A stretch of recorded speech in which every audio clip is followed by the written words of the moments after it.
मित्रैवाण नमोस्तु। चुल्लक जी के चरणों में इच्छा में। गुरुदेव, जो घटना आज हुई उसके लिए मतलब मैं ऐसे समाज का प्रतिनिधित्व करता हूँ जिस समाज में हम ये जाना जाता है कोटा में कि आरकेपुरम मतलब जिनवाणी के इच्छुक लोग, ऐसे जिनवाणी के इच्छुक लोग जो दिन भर स्वाध्याय करते हैं, उसके बाद उनको ये नहीं पता कि वो किस तरीके से गुरुदेव के सामने जाकर के अपनी बात को रखते हैं। और गुरुदेव, उनको ऐसा लगता है कि हम सब जो हैं, मतलब अध्यक्ष बना है या कोई पदाधिकारी है, उनको ऐसा लगता है कि हम लोग रोटी नहीं खाते, उनको लगता है कि ये तो ऐसे ही चल जाएंगे। पर वो जो बात रखने का तरीका उनका होता है गुरुदेव, वो हमें भी समझ में आता है कि वो किस अपेक्षा से वो बात आपके सामने लाते और किस राजनीति का हिस्सा बनाते मंदिर को। तो गुरुदेव, मेरा ये प्रश्न भी है, जिज्ञासा भी है और चिंतन भी है कि एक तो ऐसे लोगों का इस पंचम काल में क्या होगा, हमारा धर्म कैसे बचेगा। और जो कुछ लोग होते हैं वो बड़े लोगों के सामने डर करके बोलते ही नहीं है, तो वो भी एक है। और हमारे यहाँ जो जिनवाणी मंदिर बन रहा है वो आपके आशीर्वाद से और पूरे समाज के सहयोग से उसी तरीके से बनेगा जैसा बनता आया है। और भद्रबाहु के चरण, अगर ये जिनवाणी पढ़ने वाले ये नहीं समझ पाए कि गणधर परमेष्ठी की वजह से ही आज जो जिनवाणी है वो हम सबके पास है, तो फिर ऐसे स्वाध्यायों का क्या मतलब। इस शंका का समाधान करें। नमोस्तु भगवान, नमोस्तु नमोस्तु। सबसे पहली बात, जो जिनवाणी मंदिर स्थापना हो रही है, आपकी सकल समाज की भावना है, सबकी भावना है, नहीं होना चाहिए। कितने लोगों की इच्छा नहीं है वो हाथ उठा लो। पक्का सबकी इच्छा है। फिर भी अगर एक दो कोई रह जाए तो चिंता नहीं करना, गेहूं कितने ही साफ कर लो, एक आध कंकड़ रहता ही है, कोई बात नहीं। तो अगर सकल समाज की आपके आरकेपुरम की इच्छा है तो मेरा मंगल आशीर्वाद है, शिलान्यास अपनी तिथि पर होगा। दूसरी बात, आप लोगों में से कितने लोग हैं जो उसमें जिनवाणी स्थापित करेंगे? करेंगे नहीं करेंगे? नहीं करेंगे, करेंगे बिल्कुल। आप अंकित भैया, आज आपके पास टाइम है, कल जितने लोग रह गए हैं और जितने लोगों के नाम नहीं आए आपके, रोहित, हजारों लाखों रुपए घूमने में खर्च किए हैं, कोई नहीं हो तुम अकेले पूरे ग्रंथ रखना, चिंता नहीं करना। आने वाली पीढ़ी अपन को याद रखेगी कि हमने जिनवाणी रखी है। और जो ऐसे लोग रहते हैं जो राजनीति का हिस्सा बनते हैं, तो मेरा कहना है कि कांटे को कांटे से निकाला जाता है ना। तो क्या करना चाहिए, जब अच्छे काम के लिए मीटिंग करते हो तो और अच्छे काम के लिए मीटिंग करना चाहिए। आपको मैं बोलता हूं कि जब आम सभा ही सारे निर्णय लेती है आपके यहाँ, तो एक साम सभा और बुलाओ कि जो लोग मुनि निंदा करते हैं, चाहे वो स्त्री हो या पुरुष हो, द्रव्य भेद से, अंतरंग से तो कौन सा वेद है वो जाने। तो जो भी उनका वेद हो, ऐसे लोगों को समाज से निष्कासित करना चाहिए, ऐसे लोगों का बहिष्कार पत्र निकलना चाहिए। ये किसी की हिंसा नहीं है, इसीलिए ताकि उनको आने वाली पीढ़ी को मालूम चले कि भैया आज कोई विजातीय विवाह कर ले, आप स्वीकार लेते हो, ले बेटा कुछ नहीं होता, तो अगला बेटा उसकी परिवार और लोग देखते हैं सब स्वीकार लेते तो कर लेते हैं। बिल्कुल नहीं करना चाहिए, ऐसे लोगों का बहिष्कार करना चाहिए। ऐसे लोगों के रोटी और बेटी का संबंध नहीं करना चाहिए। भले ही मैं थोड़ा कठिन लग रहा है आपको सुनने में, लेकिन नहीं करना चाहिए। क्यों नहीं करना चाहिए? क्योंकि उनको शिक्षा कैसे मिलेगी?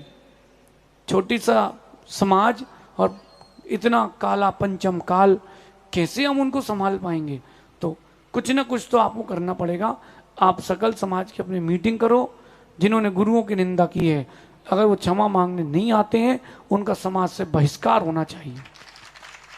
और मेरा सकल समाज से भी कहना है, विमल जी को बोलना स्पष्ट रूप से कि अगर कोई मुनि सेवक की पद में है और मुनियों की निंदा करता है, उसको तो भैया मुझे तो लगता है कि घर के लोगों को भी निकाल देना चाहिए ऐसे आदमी को। समाज से तो दूर की बात है। चलिए चलते हैं।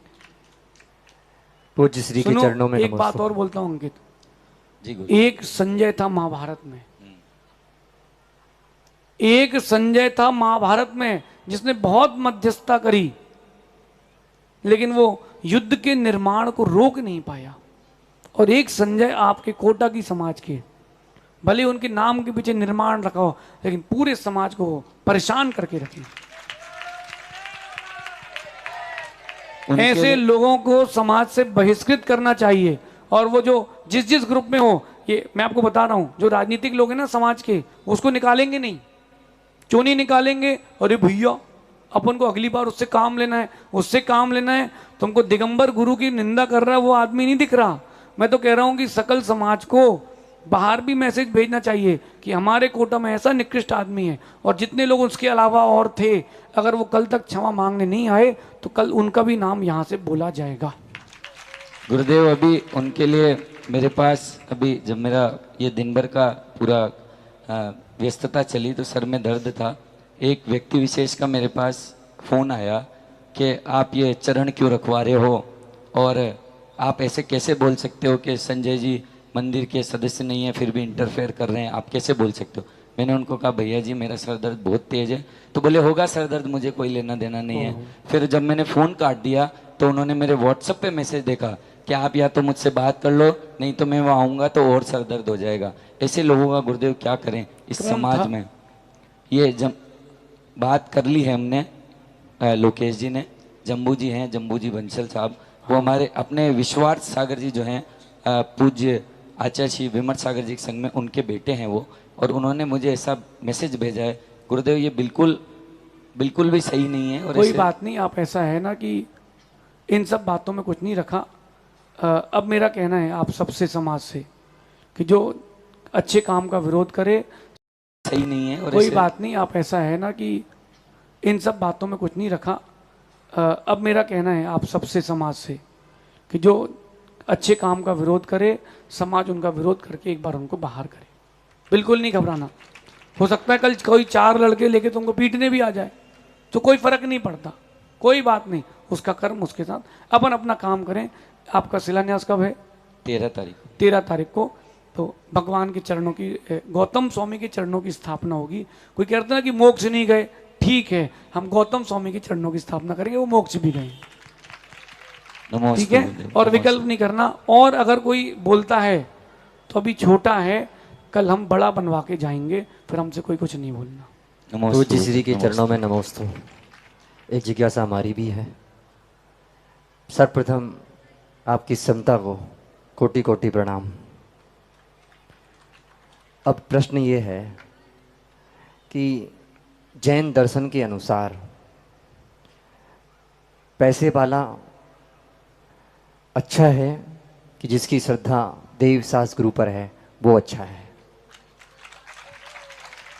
देखिए एक बात ध्यान रखना, धर्म का धन से कोई संबंध नहीं है। धर्म का धन से कोई संबंध नहीं है। जो बोले कि मैं पैसे वाला हूं, तो ध्यान रखना कि पैसा अगर जेब में है तो तुम बड़े आदमी हो, और पैसा अगर दिमाग में हो तुम बहुत छोटे आदमी हो। फिर भी जिसकी श्रद्धा बड़ी है वो बड़ा है, क्योंकि तिर्यंच के भी 5वें गुण स्थान हो जाता है। केवली भगवान 13वें गुण स्थान वर्ती, उनके पास तो धन होता ही नहीं।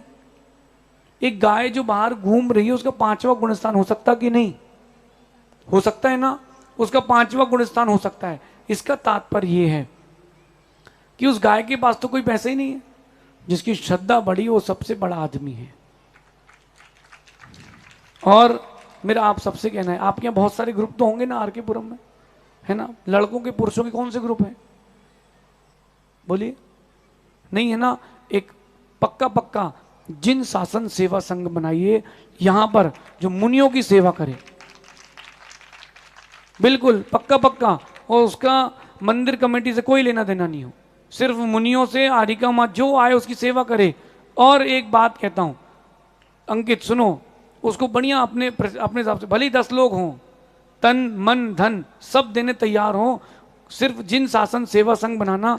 और सुनो, अगर कहीं कोई व्यक्ति ऐसा आता है, कोई चुनाव होते समाज में कि वो अध्यक्ष बन जाए और महाराज को नहीं लेके आए, तो मंदिर तो किसी व्यक्ति का नहीं है, आप एक जगह खरीद लेना और जगह खरीद के धर्मशाला बना लेना और वहां चातुर्मास करवा लेना। गुरुदेव के चरणों में नमोस्तु। गुरुदेव आपकी आज्ञा शिरोधार्य। और हम अभी 10 से ज़्यादा लोग हैं जो जिन शासन ग्रुप को चलाएंगे, और देवशास गुरु के प्रति। उसमें उस ग्रुप में किसी को अध्यक्ष नहीं बनाना, जी गुरुदेव। कोई मंत्री नहीं रहेगा, जी गुरुदेव। सब सेवक रहेंगे। जी गुरुदेव। बोले परम पूज्य शुद्ध संवेगी श्रवण शिक्षा आदित्य सागर जी महाराज और की जो 4-5 लोगों के चक्कर में चातुर्मास नहीं हुआ, वो अगली बार ट्राई कर लेना। भगवान जय नमोस्तु महावीर स्वामी की जय।